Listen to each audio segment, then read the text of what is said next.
So I have a little book review on the book Stamped by Jason Reynolds and Ibram X. Kendi. So I'm just going to give a little overview. So Stamped, Racism, Anti-Racism, and You by Ibram X. Kendi and Jason Reynolds examines the history of racist and anti-racist ideals in the United States, showing how these ideas were created and passed down over time.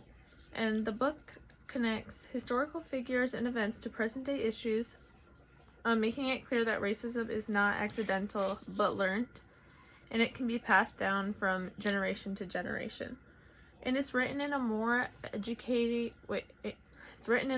engaging and understandable voice, so it encourages readers, especially younger readers, to think about their beliefs and their role in shaping a more just society. So I chose question 1, 3, and 4. So I'm going to start with question 1. It's, what do you like about the book? So I said, I really enjoy how the book is written. The voices of both Ibram X. Kendi and Jason Reynolds make the book easier to read and comprehend because it uses modern slang. What I like most about the book is how it refuses to sugarcoat the history.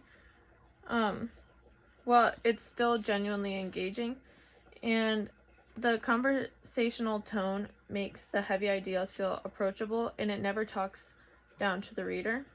I also appreciate how it connects the past events to the present, and how it makes you realize that history isn't something that is,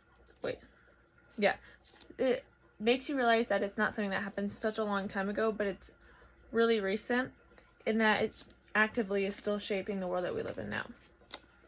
So now this is question 3. So what's a particularly strong move made by the author? So I said a strong move made by the author is when, a strong move the author made when writing Stamped is writing in the second person point of view.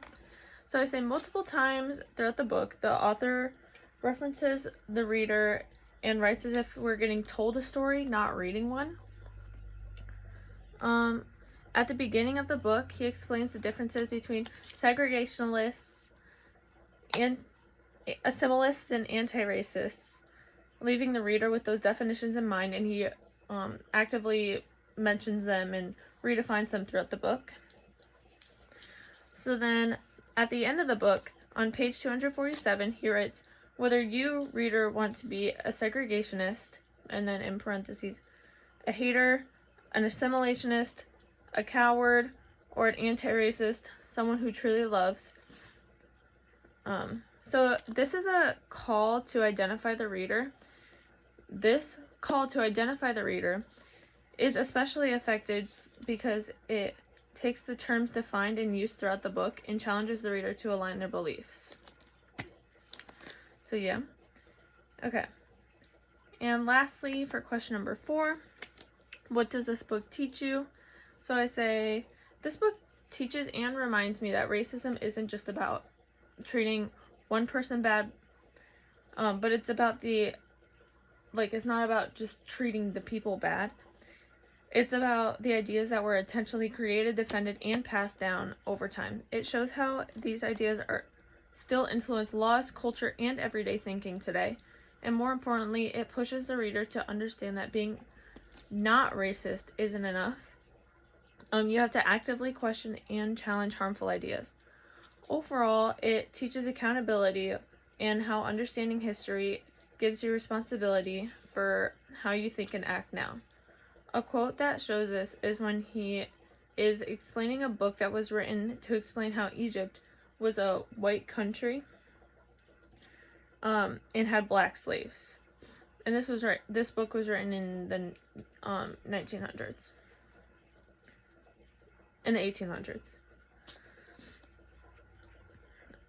Okay. So then after explaining the book, he then writes on page 92, the propaganda just kept coming, anything to justify supremacy and slavery.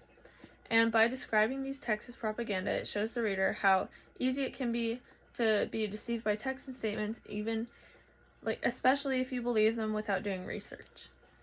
And then I said, I can connect this to our government today.